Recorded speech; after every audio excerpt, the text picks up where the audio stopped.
Greetings and welcome to Jefficho Films. This 2008 movie might be the best Beowulf adaptation there is. I mean, it's loosely based on it, but it still works. Well, let's review Outlander.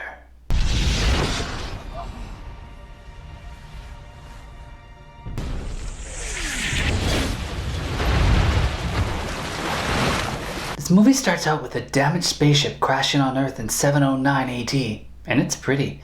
Two men come crawling out in alien spacesuits, and the other drags one onto shore and removes his helmet, and it's Jesus. He's exhausted and passes out, and we get flashes that he's had a bad experience. His friend is quite dead, and when he wakes he jumps into the water and pulls out a case and opens it up. It's a computer, and he downloads all the information on the planet.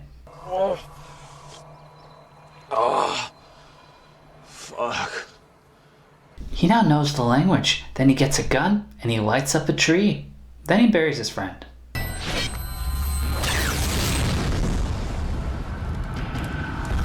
He's heading upriver where he runs into a giant whale carcass and the remains of a burnt town that's still on fire, and also you might want to find a better blacksmith.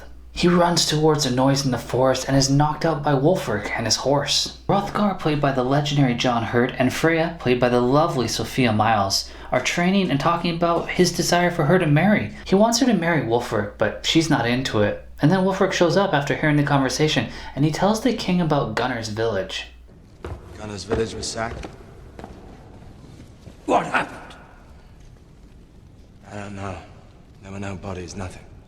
Wulfric's having a bad day. He interrogates Kanan the Outlander, and Kanan tells him that he's hunting dragons. Then he goes to see Freya and tells her, better take care of Kanan because we just beat the shit out of him. And then he goes to see Hrothgar, and he learns some hard truths. My father's dead because of Your Gunnar. father's dead because he was a fool. It's not your sword that will make you king, nor shield hall. It's how you rule your own head and heart. Kanan and Freya were having a nice moment. She even fed him water with her hands, but then she had to notice that he broke free of his restraints and, well...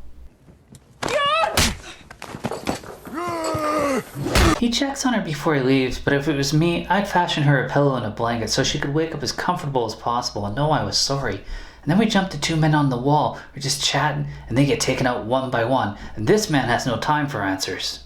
Is it raiders? Give me my blade, woman!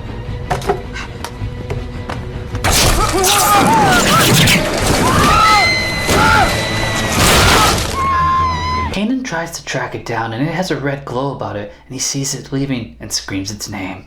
They capture and chain Kanan as the villagers try to put out the fire, and then the Outlander has a flashback of finding his family dead on an alien world. He wakes the next day to find his future sidekick, who offers him food, and then we see the hall, and it's pretty sweet, and he's brought before the king to answer some questions. They don't believe him, but they agree to bring him along as they go to hunt it, and Freya says hello to Kanan. Outlander. Boromir makes friends with Kanan and even gives him a strong drink, and Hrothgar points out that they trade in every direction 1,000 miles, but never north. Nothing lives up there. They all pair up and search. Two guides find a promising lead, and their screams lead everyone to the cave, and they attack a bear. Kanan even gets in some good stabs on the bear, so the king makes a choice. Outlander!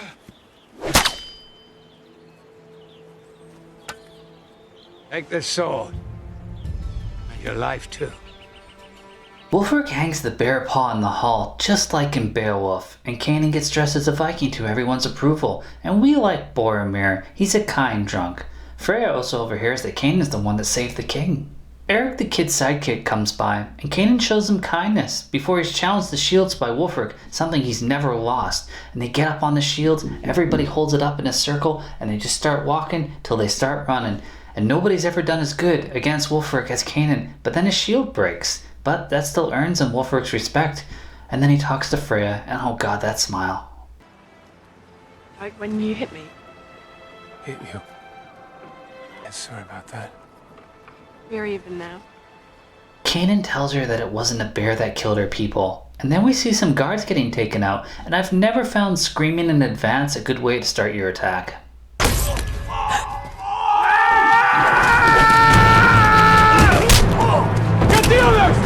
It's Gunnar, and his men want revenge for their village being taken out. Even Freya has to take out a dude. And Gunnar challenges Hrothgar, and Kanan has to go in and save him. And Gunnar's played by Ron Perlman, and he's in fine form in this. Where's my wife? my boy! You didn't even leave me their bodies! They're enemies, but that will change. We learn why Wulfric hates Gunnar when Freya and Kanan talk. Gunnar's men are preparing to do another assault when the Morrowind starts taking out his men. They run for the outpost when Wulfric has his men fire at them, but Kanan lets them in, and everybody sees the Morrowind.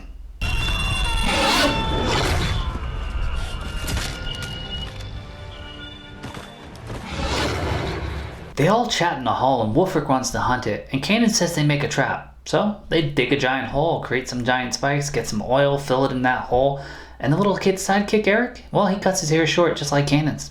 Once they're done building their trap, Hrothgar has a talk with Kanan and says when this is over, there's a place for him here. Also, we see there's a survivor from the Morrowind attack, but he doesn't last long. Freya's making stew for Kanan and then asks him about the chat he had with her father, and she learns more about him, and we do too, his spacefaring culture, and how they attacked the Morrowind planet and killed them all so that they could take the planet. Those we missed, we hunted down.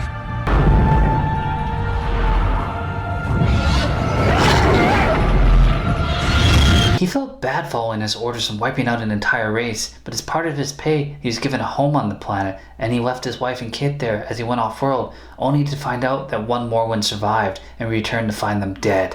So she tries to cheer him up. This is a king's sword. My father gave it to me and told me that one day I would know the man to give it to.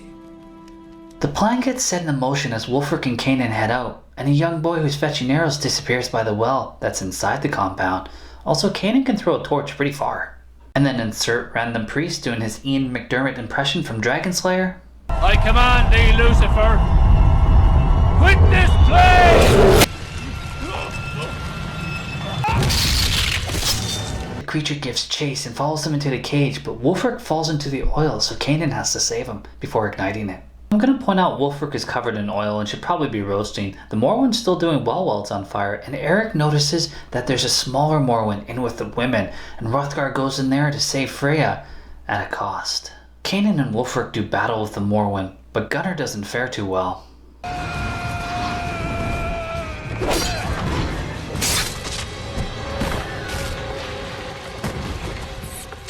Freya grieves for her father as Kanan looks over the broken steel, and everyone is heading to the boats and leaving, so Kanan gets Eric to leave too.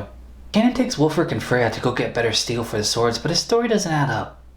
This is where your ship went down. That's right. In a lake. Don't ask. We see the Morrowind is underwater too, and when Kanan goes back up top, he sees Wulfric afloat on the shipwreck, and Freya's gone. Boromir makes the swords, and it's demonstrated how it will cut through regular swords, and then they climb down the well, cause that's where it came from. Kanan comes up in a cavern of caves, and we see the Mama Morrowind is still alive, but badly wounded, as the others join him. We also see Freya still alive, among the bodies and the limbs, but she grabs the attention of the baby Morrowind.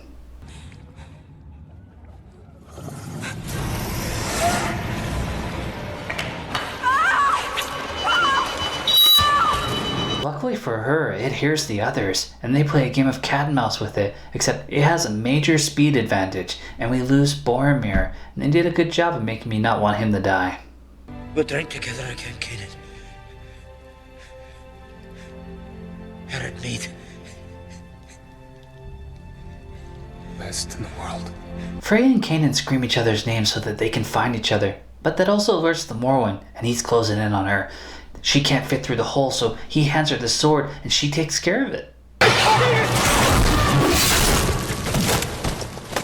They take a moment to really take in the amount of bodies that is in this cave, and then Mama Morrowind wakes up, and they go to a waterfall cliff from the cave. Wulfric takes a fatal bite, but still gets a good stab in, and the Morrowind knows about good dramatic timing, and allows Kanan to enter for a final battle. Kanan's smart and has two swords and manages to take its tail, and then it's going to sneak up on Kanan, but Frey shows up, and they both get in good blows.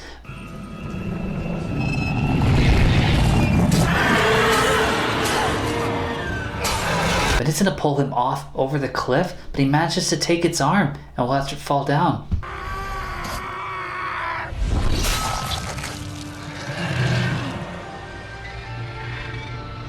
I mean, it could still live. And then we get some dying words from a much wiser Wulfric.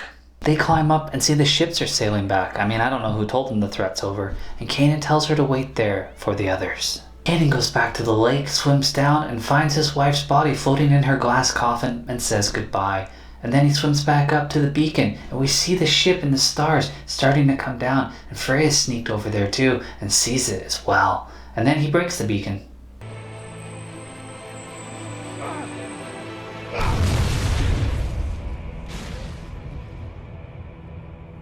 And the ship leaves, like they wouldn't investigate after all that travel. Freya narrates the ending, and we see that Kanan returned to her and became king, and then have a Viking funeral for Hrothgar and Wulfric as Kanan fires out an arrow into their boat.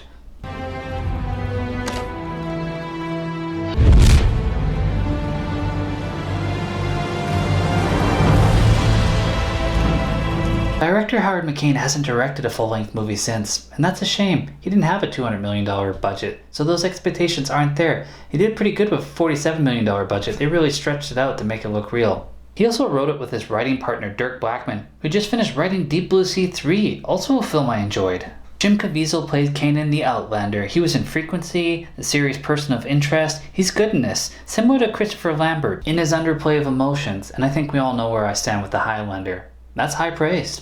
Ron Perlman was great in this. Can't wait to see him in Monster Hunter. Hopefully that's coming out 2021 now. And I love John Hurt. This guy brings so much credit to the films he's in. He was such a good father/king in this, and I'm sure he'll be in other movies we review.